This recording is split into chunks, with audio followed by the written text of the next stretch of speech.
How is this dress design inspired by circles? Not this one, this one. Whilst this dress might look like I just draped it on the stand, it all began with reading Usha Joshi's book, Creating with Shapes. She's head pattern cutter at COS, and she's known for sleek geometric designs. The principles of her work include cutting out shapes from fabric, for example this triangle, folding it, and then stitching it. And when it opens up, it creates this unique fabric manipulation. In my variation of the technique, I cut out a circle, folded it in half, folded it further down, and then stitched it to produce a curved drape. And said, put it on the boob, and I did. And then my brain said, what if you put it on both boobs? And so I mirrored the pattern, cut it out all on larger scale so it would be a symmetric design.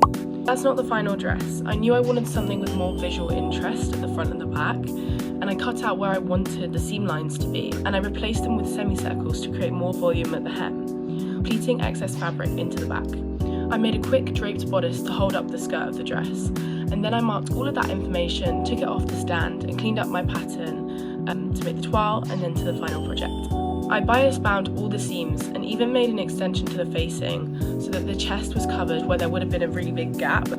Overall, this was a totally different approach to pattern cutting than I've tried before. Usually I'm very narrative with my concepts, but this really forced me to focus purely on aesthetics, proportions and balance and what I thought would look good.